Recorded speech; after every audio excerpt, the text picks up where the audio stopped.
2.5 acres just outside town, on a quiet cul-de-sac where I plan to build a workshop, grow vegetables, and retire in peace. The plot sat just outside the official boundaries of the Ridgewood Oaks HOA, or so I thought. The property had once belonged to my grandfather, who used it to store old farming equipment and rainwater tanks. When he passed, I bought it back from the county to keep it in the family. The deed was clean. No HOA covenants, no easements, just dirt, sky, and potential. But Ridgewood Oaks had other ideas. It started small. A few orange flags staked into the ground. Then surveyors walked through the property line by mistake. Then came the letter. As part of community development, your unused parcel is being reassigned as Ridgewood Oaks Overflow Parking Area per Amendment 12B of our Neighborhood Expansion Plan. I nearly laughed.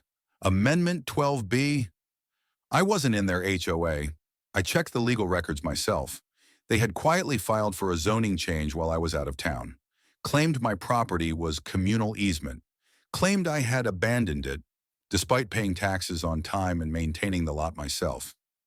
Then overnight, the pavers arrived.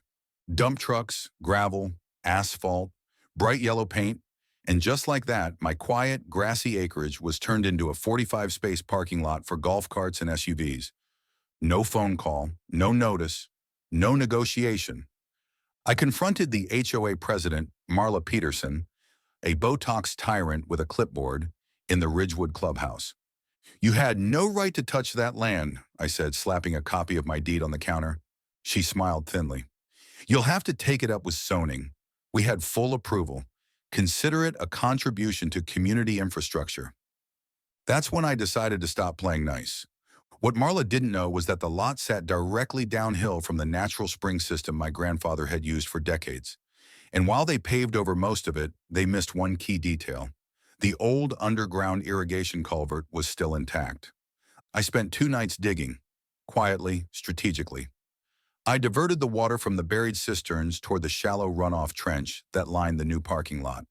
Then I rigged a gate valve, industrial grade, and waited. Rain came 3 days later. Heavy, perfect. I turned the valve. 12,000 gallons of spring water surged through the trench. The freshly poured asphalt began to crack. Muddy water pooled fast. Within an hour, the entire parking lot was a shallow lake. Golf carts floated. Flower beds drowned. HOA signs bobbed like little buoys. I stood on my porch and watched the chaos unfold with a thermos of coffee. The HOA tried to blame me, of course. Called the sheriff. Called zoning. Claimed I'd sabotaged community property. But when the county inspector showed up and looked at the title records, he just shook his head. "This land isn't HOA property," he told Marla. "Never was." The court order came a week later. Full restoration. The HOA was forced to remove the asphalt, regrade the land, and pay for damages, including replacing the topsoil and compensating me for stress and loss of use. They also got slapped with a $25,000 fine for illegal land seizure. Marla resigned. The HOA now sends me polite holiday cards and has updated their maps to clearly exclude my property, in bold red.